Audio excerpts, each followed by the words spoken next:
इथं आता रेषांचे प्रकार बघू कुठे कुठे दिसते इथं आपल्याला. ते इथं समांतर रेषा आहे, लंब रेषा आहे. इथं आता बाकीच्या कशा आहेत, समांतर रेषा असते. बरोबर.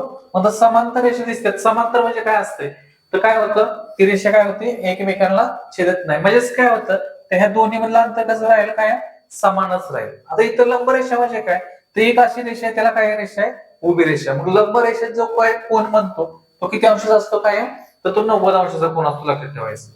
इथं बघा ही समांतर रेषा, ह्या समांतर रेषा काय होतात, एकमेकांना काय असतात, कधीच छेदत नाही. आणि त्यांच्यातलं अंतर कसं काय राहतंय, तर समान राहतंय. इकडे बघा ह्या रेषा, ह्या काय झाल्या तिथं एकमेकांना छेदलेले आहेत. अशा पद्धतीनं आपल्याला कळलं पाहिजे की समांतर रेषा, लंब रेषा कुठली आहेत ती. त्याच्यानंतर आता पुढे काय बघितलं आपण, ते तर कोण बघितलं. पुन्हा एकदा कोणामधल्या कुठल्या कुठल्या गोष्टी त्याला बघून घेऊ. काय काय बघितलं, 3 प्रकारचे कोण. त्याच्यामध्ये काय बघितलं, काटकोन असेल, लघुकोन किंवा विशाल कोन असेल. काटकोन किती अंशाचा असतो, काटकोन 90 अंश. लघुकोन किती असतो, 90 अंशापेक्षा कमी. आणि विशाल कोन 90 अंशापेक्षा जो जास्त असतो त्याला विशाल कोन असं म्हणतो. ठीक आहे. आणि बघितलं की कसं मोजायचा तो, काय बघितलं, ते इथं ज्या वेळेस आपण कोनमापक ज्यावेळेस इथं आपण धरला, तर कोणाच्या दिशेने नाही, तर कोणाच्या विरुद्ध बाजूने जिथं हा पाळता, इथं एक्स वाय झेड आहे. बरोबर. इथं ही झेड आणि वाय रेषा आहे, त्याच्या नाही तर इथनं कुठनं सुरुवात करणार आहे, एक्सच्या बाजूने आपण करणार आहे. आणि इथनं काय करणार आहे, इथनं ह्या शून्यापासून सुरुवात करणार आहे, ना की इथं 180 पासून करणार आहे. इथं पण तसंच आहे. इथं हा कोण तयार होतो, तर इथनं मोजत जाणार आहे काय आपण, तर नाही मोजायचं. आपण काय करणार आहे, इथनं ही रेषेला आपण मॅच करतो, इथनं मोजत जायचं, इथनं शून्यापासून आपण सुरुवात करणार आहे. ठीक आहे. पुढचं बघू आता.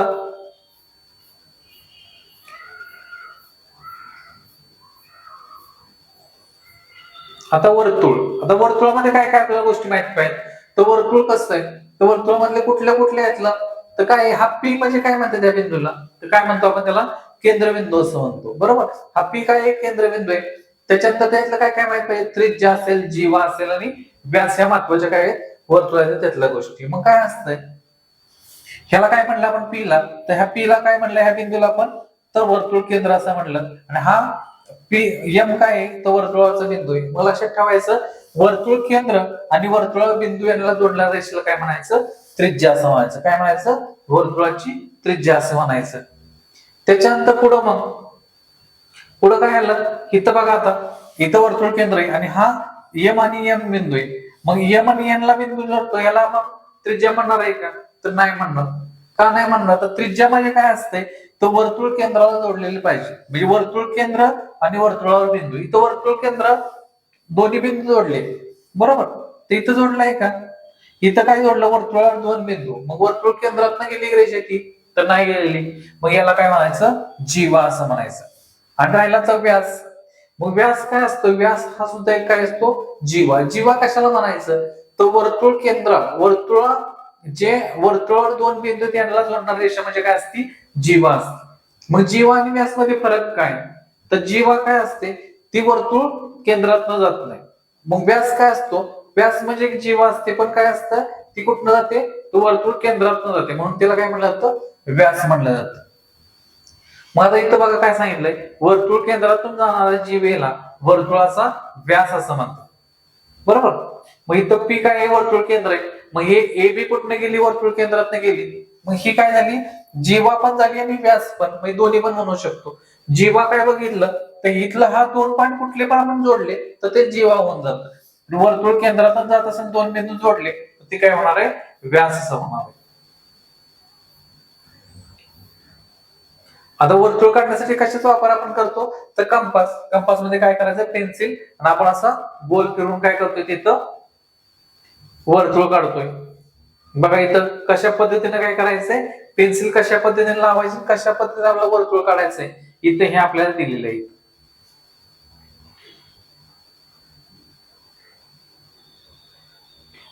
आता इथं सांगितलं की वर्तुळ कसं काढायचं. आता वर्तुळाला काय पाहिजे आपल्याला, ज्यावेळेस आपल्याला वर्तुळ कुठलं काढायचं त्यावेळेस आपल्याला काय दिलेलं पाहिजे, त्याची त्रिज्या दिलेली पाहिजे. मग त्रिज्या इथं दिली बघा, काय सांगितलं, अंतर किती घ्यायचंय, 3 सेमीच आपल्याला काय करायचं, वर्तुळ काढायचं. मग 3 सेमीचं वर्तुळ काढायचं, आपण काय करायचं, तर आपली जी पट्टी स्केल आहे त्याच्यावर काय करायचं आपल्याला, बरोबर इथं शून्यापासून किती अंतर घ्यायचंय, 3 सेमी अंतर घ्यायचंय. मग 3 सेमी घेतल्यानंतर काय करायचंय, पहिल्यांदा एक आपण काय करायचंय, बिंदू द्यायचा आहे. त्या बिंदूलाच आपण काय बघितलं वर, तर त्याला आपण काय म्हणतो, केंद्रबिंदू. मग केंद्रबिंदू काय करायचंय, कंपास ठेवायचा ना, काय करायचंय, बरोबर गोल फिरवायचा आहे. मग तो कितीचं वर्तुळ मिळणार आपल्याला, 3 सेमीचं वर्तुळ मिळणार आहे अशा पद्धतीने. इथं बघ काय करायला सांगितलं, तेच सांगितलं की आपल्याला काय करायचंय, 2 सेमी, 4 सेमी, 3 सेमीचं वर्तुळ काढायचंय. मग तसंच करायचं आपण, बरोबर काय करायचंय, आपल्याला पट्टी होती माप घ्यायचंय, 2 सेमी असेल, 4 सेमी किंवा 3 सेमी असेल. मग त्या पद्धतीने आपल्याला काय करायचंय, वर्तुळ काढायचंय. मग वर्तुळ काढलं तर पुन्हा दुसरा प्रश्न काय येतं, त्या वर्तुळाचा व्यास, त्रिज्या आणि जीवा दाखवायची.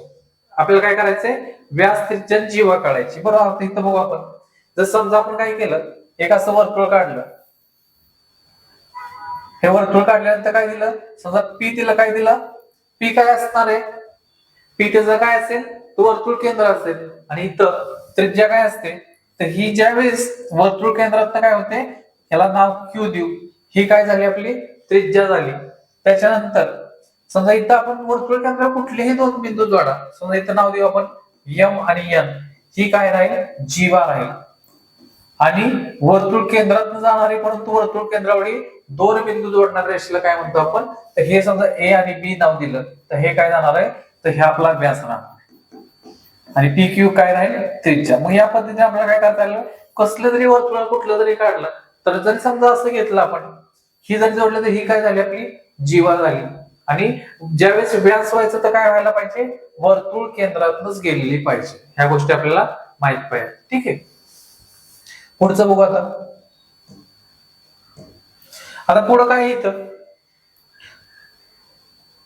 वर्तुळाचा व्यास हा त्रिज्येच्या दुप्पट लांबीचा असतो. म्हणजे कसं, इथं बघा, इथं ज्यावेळेस आपण काढलं इथं, म्हणजेच कसं, हे समजा वर्तुळ काढलं, ही जर झालं तर ही काय झाली, पी असेल, क्यू असेल, ही काय झाली, त्रिज्या झाली.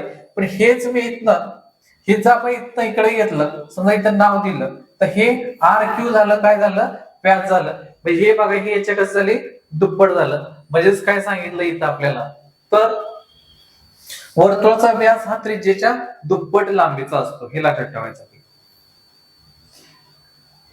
पुन्हा आणखीन काय आहे, वर्तुळाचे सर्व व्यास समान लांबीचे असतात. समान लांबीचेच असणार, कारण काय होणार आहे, तिथं काय झालं पाहिजे, हा असा काढू शकत नाही आपण, हा असा झाला पाहिजे वर्तुळ घ्यायला. मग ह्याची लांबी आणि ह्याची लांबी समानच असेल. आपण इथं हा व्यास काढू, ही जीवा झाली. मग हा कसा पण काढायचं, याची लांबी कशी असणार आहे, तर समानच असणार. पण तो कुठनं गेला पाहिजे, आपल्याला लक्षात ठेवायचं, वर्तुळ केंद्रातून गेला पाहिजे आणि वर्तुळावले 2 बिंदू जोडले पाहिजे. इथं काय काय दिले बघा, वर्तुळ काढलं, इथं केंद्रबिंदू दिलेत. आणि काय करायचं आपल्याला,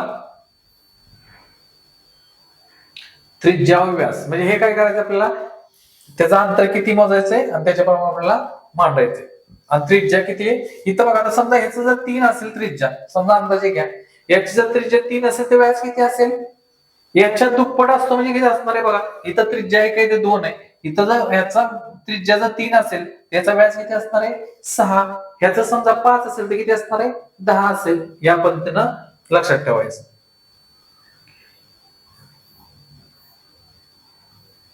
आता इथं बघा उदाहरण दिलं आपलं, वर्तुळाची त्रिज्या जर 5 असेल तर व्यास किती असेल, किती असणार आहे, त्याच्या दुप्पट असेल. म्हणजे किती, 5चा व्यास किती असेल, 10 असेल. दुसरा आता विचारलंय, वर्तुळाचा व्यास जर 6 सेमी असेल तर त्रिज्या किती, आता किती असेल, याचे किती असणार आहे, समज 6 असेल, त्रिज्या दुप्पट असते, म्हणजे व्यासाच्या त्रिज्या कशी असेल, निम्मी असेल. म्हणजे किती, हा जर 6 असेल तर त्रिज्या किती असणार आहे, 3 सेमी असणार आहे. याच पद्धतीने काय करायचंय, हे तक्ता आपल्याला सोडवून घ्यायचं आहे. लक्षात आलं हे. आता इथं बघा, हे सोडूया, 4 असेल तर व्यास किती असेल, 8. आणि व्यास जर 16 असेल तर त्रिज्या किती असणार, त्याच्या निम्मी, म्हणजे 8 असेल तिथं. इथं हे बिंदू सगळे आपल्याला काय करायचे, ओळखायचे तिथं. आता काय आलं इथं, वर्तुळाचा परिघ. आता वर्तुळाचा परिघ काय असतोय बघा, इथं आपण काय काय बघितलं, वर्तुळ केंद्र बघितलं, जीवा बघितलं, व्यास बघितलं, त्रिज्या. आता वर्तुळचा परिघ आणि इथं वर्तुळ कंस. वर्तुळ कंस काय असतोय, ज्यावेळेस इथं 2 बिंदू आहेत समजा हे, तर हे एबी जे अंतर दिलेलं आहे किंवा एबी जो भाग आहे, त्याला काय म्हणायचं, वर्तुळ कंस असं म्हणायचं. काय म्हणायचं, वर्तुळ कंस. म्हणजे काय केला, हा काय केला आपण इथं ए बी घेतला, हा याच्या वेळेस नका इथं बघा कसा, हा इथं वेगळा केला, म्हणजे काय झाला, हा वर्तुळाचा कंस झाला इथं. आणि दुसरं एक परीघ, याच्यामध्ये परीघ काय असतंय, ही पूर्ण आपल्याला जी लाईन दिसते बाहेरची, हे जी काळी सर्कल मारलेलं आहे, यालाच काय म्हणायचं, वर्तुळाचा परीघ असं म्हणायचं. ठीक आहे. आता पुढचं यातलं,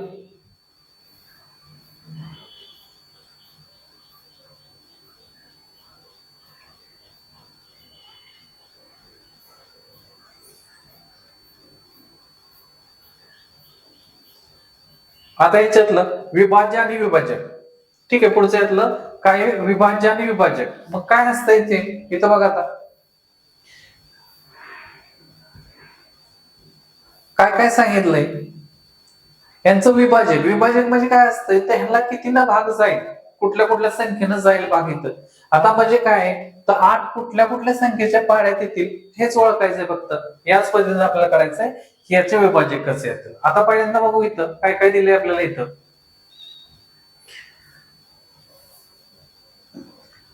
काय सांगितलं, इथं 8चा 5चा 14 10 ह्या सगळ्या संख्येचा पहिल्यांदा बघा येतं. आता इथं बघू, 84 कडू आहेत, त्यांचे सहाचे गट होतील का. म्हणजे काय व्हायला पाहिजे, इथं काय झालं पाहिजे, ह्या 84 ला कितीने भाग गेला पाहिजे आपल्याला, 84 ला कितीने गेला पाहिजे, 6चा गट करायचंय, बरोबर. मग 6 इथं काय करायला लागेल, भागायला लागेल, बरोबर. मग 6 भागल्यानंतर 6चे गट करायचे, मग किती गट होतील, तर मग इथंच करायचं, 84 भागिले किती करायला लागेल तिथं, तर 6 करायला लागेल. म्हणजे बघा भागाकार किती येतो, 14. म्हणजे 6चे किती गट तयार होतील तिथं, तर 14 गट तयार होतील. कसं केलं बघ, काय करायचं, 6चे गट करायचे, म्हणजे कितीला भागणार आहे 84 ला, तर 6ने. भागाकार आला किती, तर 14 येतोय. म्हणजे कितीचा गट झाला इथं, तर 1 1 14चा गट तयार होतो. म्हणजे 14चे गट म्हणजे बघा, 14 6 जणांचे 14 गट केले, झाले किती, 14 84. म्हणजे 84 काय होणार तिथं, एकूण काय होतील खडू आपल्याला मिळून जातील. इथं पण सगळ्यात तसंच आहे, खडूची संख्या 6 12 6 12 18 36 84 असेल, तर 6चे गट करून ते खडू संपतील. म्हणजे काय होईल, ह्याला 6 विभाज्य किती आपल्याला पहिल्यांदा बघायला. मग कसं विभाज्य बघायचं ते आपण बघू आता. मग त्यासाठी आपल्याला काय पाहिजे, इथं बघा, तर इथं कसोट्या कुठल्या कुठल्या ते पण आपल्याला माहित पाहिजे. मग आता कसोट्या कुठल्या कुठल्या दिल्या ते पहिल्यांदा बघू. 2ची कसोटी, 5ची आणि 10ची. 2ची कसोटी काय आहे, 2ची आपण कसोटी आधी पण बघितली की 2ची कसोटी काय असते, त्या संख्येचे किती एक स्थानी पाहिजे, 0 2 4 6 आणि 8. किती, 0 2 4 6 आणि 8 असेल, तर त्या संख्येला काय होतंय, 2 ने भाग जातोच. काय होणार आहे, एक स्थानी किती पाहिजे, 0 2 4 6 आणि 8. ठीक आहे. त्यानंतर 5ची कसोटी काय आहे, एक स्थानी किती असते, 0 किंवा 5 असेल तर काय होतं, त्या संख्येला 5 ने भाग जातो. 10ची काय असते, एक स्थानी किती असेल, 0 असेल तर भाग जातो. आता इथं काय सांगितलं, प्रश्न काय बघा, 2 ने विभाज्य असणाऱ्या 3 अंकी 5 संख्या लिहा. मग आता 5 लिहायच्यात म्हणजे काय करायचं आपल्याला, म्हणजे फक्त काय आलं पाहिजे, इथं आपल्याला फक्त 2ची कसोटी माहित पाहिजे, तरी आपण संख्या किती पण अंकी लिहू शकतो.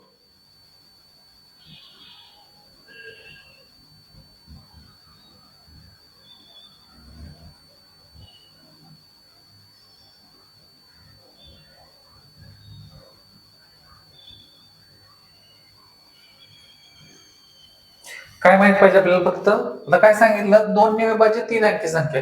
मी कुठली जरी संख्या लिहिली, आपण समजा असं लिहिलं, एक स्थानी किती आलं पाहिजे, असं लिहिलं, एक स्थानी किती आलं पाहिजे, फक्त 0 2 4 6 किंवा 8. तर मग काय होणार इथं, ती 2 ने विभाज्य असेल.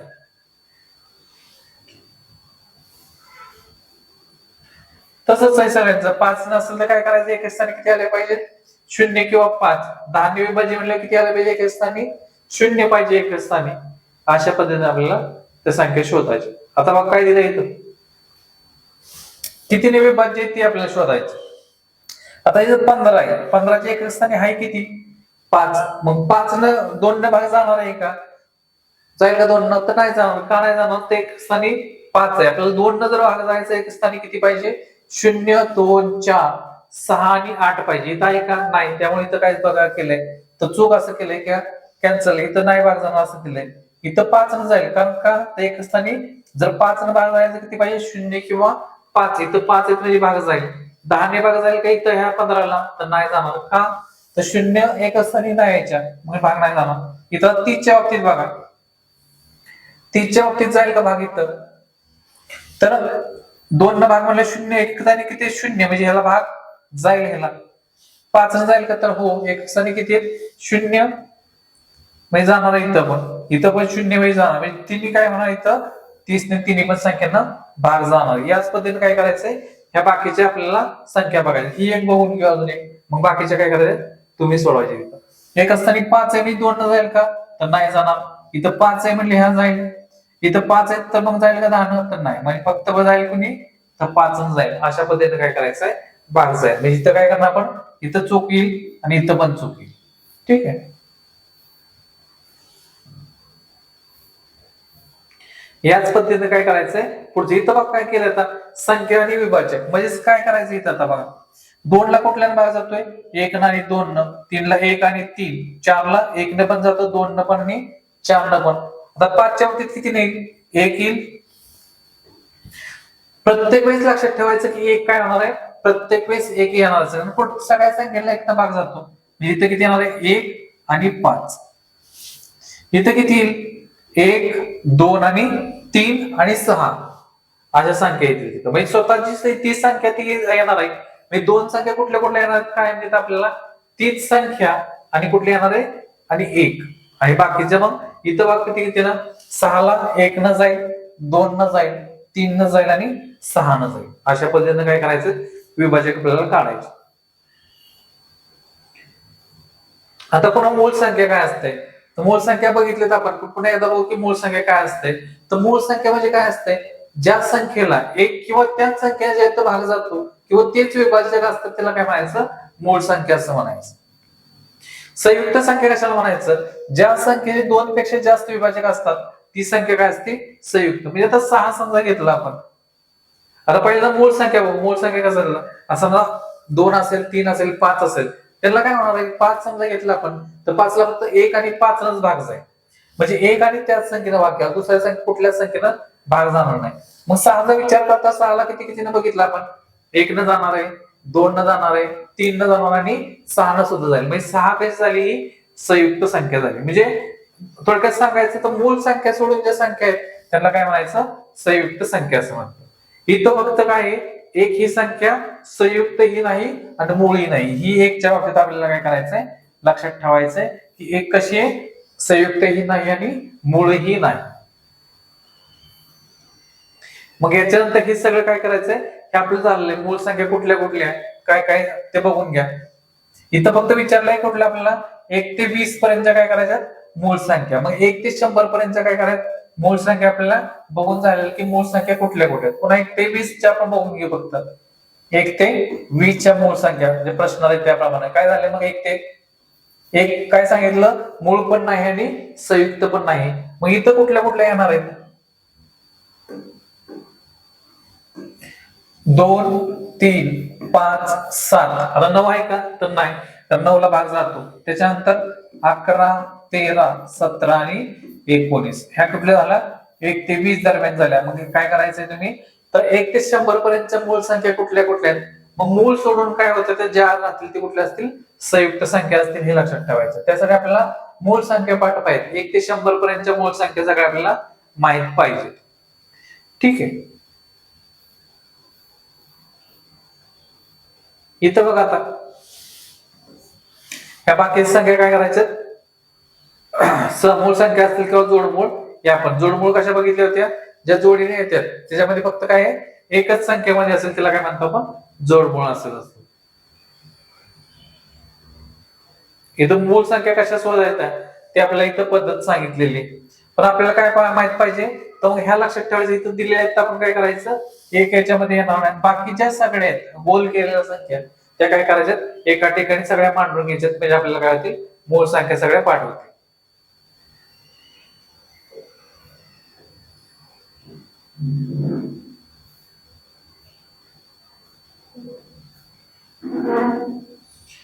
त्याच्यानंतर पुढचं आता काय सांगितलं इथं दशांश अपूर्णांक.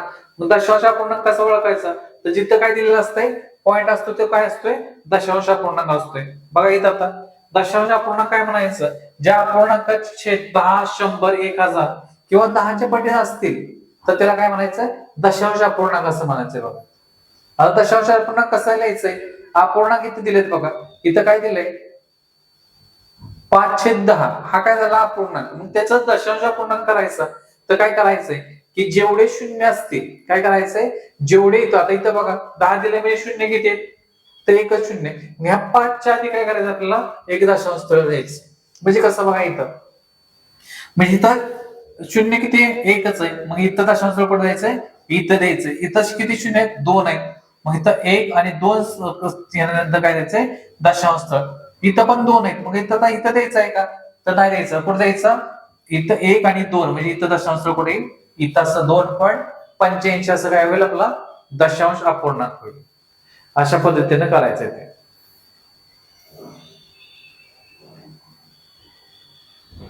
इथं बघा आता दशांशाचं काय करायचंय आपल्याला, इथं पण करून दाखवलंय बघा. अपूर्णांकाचं लेखन कसं करायचंय, इथं 7/10 कसं झालं 0.7 आपण बघितलं. हा काय होतो हातला हा जर काढायचा आपल्याला तर जेवढे शून्य तेवढं काय द्यायचंय दशांश स्थळ द्यायचे. या पद्धतीने आपल्याला करायचं. ही उदाहरण दिली आपल्या इथं काय करायचं, तर अपूर्णांक दशांश अपूर्णांक काय करायचं दशांश पद्धतीने लिहायचं आणि वाचायचं.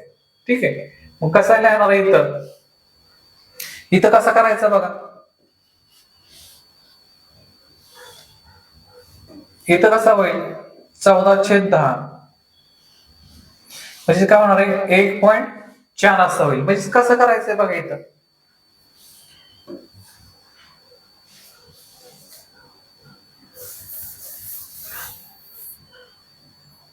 इथे ही संख्या लिहू इथं आपण, ही संख्या घेऊ आपण इथं. किती संख्या दिली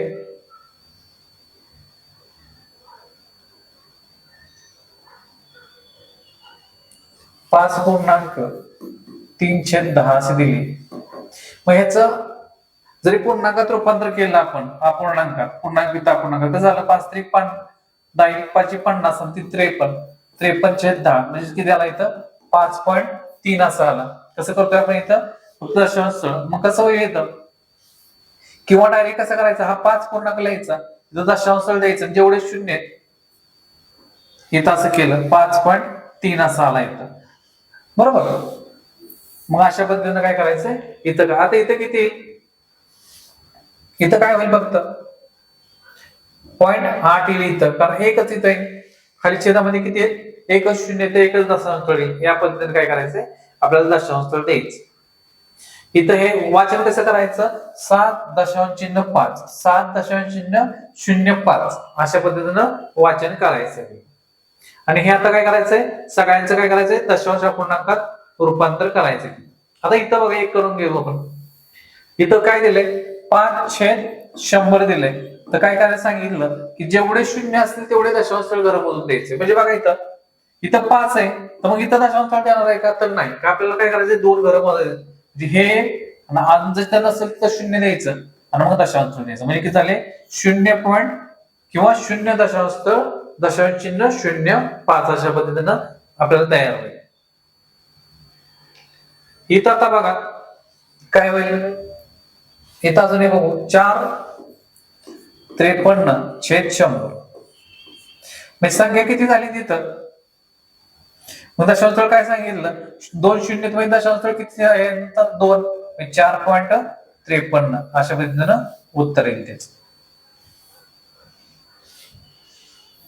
पुढचं बघू आता घेतलं दशांश स्थळाची काय करायची स्थानिक किंमत. स्थानिक किंमत कशी होते की जिथं स्थान आता इथं बघा आपण स्थानिक किंमत बघितली की कशी होते एकक आणि दशक स्थान करायचंय मोजायचंय. त्याच पद्धतीने इथं पण करायचंय, पण फक्त लक्षात ठेवायचं दशांश स्थळाच्या इकडे असेल इथं बघा आता इथं काय दिलंय 73.82. 7ची स्थानिक किंमत किती येते तर 70 येते आपल्याला हे माहित आहे. त्या 3ची किती येते 3 येते. 8ची ज्यावेळेस करायची आपल्याला तर काय करायचंय जेवढी दशांश स्थळं असतील त्याला काय करायचंय इथं 110 घ्यायचं म्हणजे दुसऱ्या स्थानी असल्यावर किती करणार आहे इथं बघा 100 अशा पद्धतीने करायचंय म्हणजे 0.02 किंवा इथं दशांश स्थळ घेऊन फक्त काय द्यायचंय 2चे पाहिजे जेवढ्या त्याच्या आधी संख्या त्याच्या आधी 0 द्यायचंय आपल्याला एवढं करायचंय. याच पद्धतीने काय करायचंय हे सगळे उदाहरण सगळं सोडवून घ्यायचे. इथं बघ किती पैसे किती रुपये किती पैसे हे एकदा बघून घेऊ आपण. 1 रुपये म्हणजे किती पैसे 100 पैसे. इथं मग काय दिलंय 0.5 म्हणजे किती झाले 0.5 म्हणजे 0.5 रुपये झाले इथं म्हणजे किती झाले 50 पैसे. ठीक आहे मग अशा पद्धतीने काय झालं पाहिजे इथं बघा 17.65 किती झाले हे दशांशाच्या इकडे म्हणजे पूर्ण आहे म्हणजे किती झाले 17 रुपये आणि हे पॉईंट इकडे म्हणजे काय असणार पैसे असणार म्हणजे 17 रुपये 65 पैसे अशा पद्धतीने काय होईल आपल्याला वाचन करता येईल.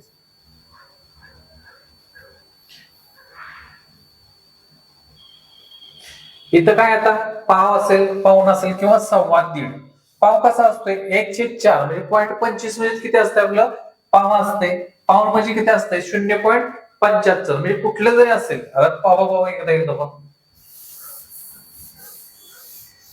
कुठला जरी पूर्ण गोल असेल तर म्हणजे ती संख्या म्हणजे काय असते पूर्ण असते आणि त्याचे 4 भाग केल्यानंतर आपल्याला पाव असेल पाऊण असेल किंवा 1.25 जे काही गोष्टी असेल समजून जा म्हणजे कसं बघा एक भाग असेल तो कसा असतो तो पाव असेल हे 2 भाग ज्यावेळेस असेल तो कसा असेल तो अर्धा असेल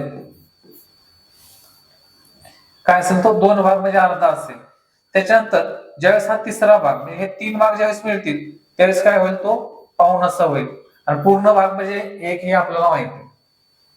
मग याच पद्धतीने कुठलं पण 1.5 कसा बनेल तर हा एक असेल हे 1.5 असेल तर कसं बनेल हा एक वर्तुळ घेतला हा ह्याच्यातला अर्धा भाग असेल आणि इथला हा पूर्ण त्यावेळेस काय बनणार आहे तिथं हा पूर्ण आणि हा अर्धा म्हणजे काय बनणार आहे 1.5 अशा पद्धतीने काय होते 1 आणि 1.25 असं ज्यावेळेस बनत आहे आपल्याला. तर 2.25 असेल 2.25 कसं होईल 2.25 म्हणजे काय असेल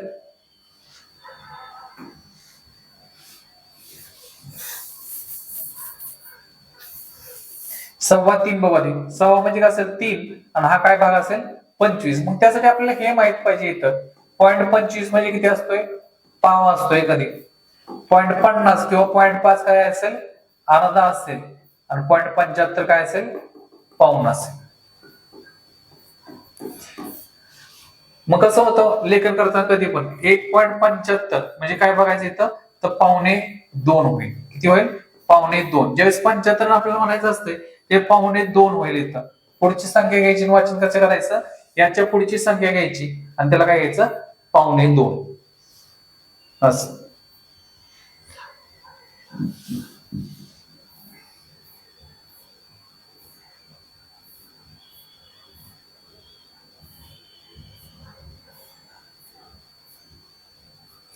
ह्याच्यात शेवटचे घेऊ की दशांश स्थळाची काय करायचं आपल्याला बेरीज करायची तर बेरीज कशी करायची ते बघू.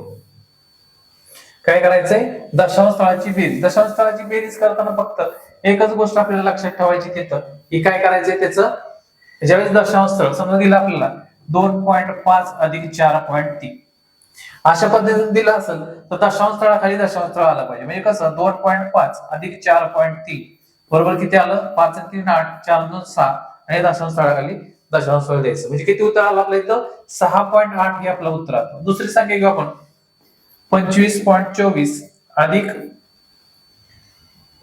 44.03 जरी कुठलं जरी असलं फक्त एकच गोष्ट लक्षात ठेवायची दशांश स्थळाखाली दशांश स्थळ आलं पाहिजे. 4 आणि 3 7 2 5 आणि 4 9 आणि 4 आणि 2 6 म्हणजे किती आलं उत्तर 69.27 अशा पद्धतीने. अजून एक शेवटची संख्या बघू आता आणि थांबू आपण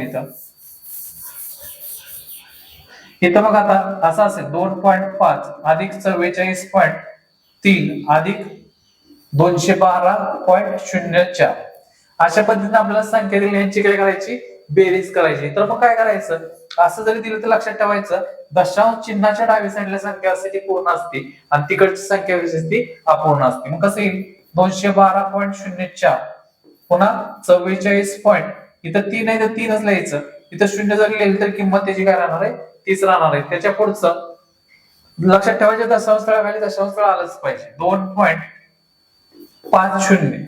शून्य हा मांडला तरी चालेल, नाही मांडला तरी चालेल. हा 4, 5 आणि 3 8 पॉईंट, 4 आणि 4 8, 4 आणि 5 आणि 2. अशा पद्धतीने उत्तर किती मिळेल 258.84.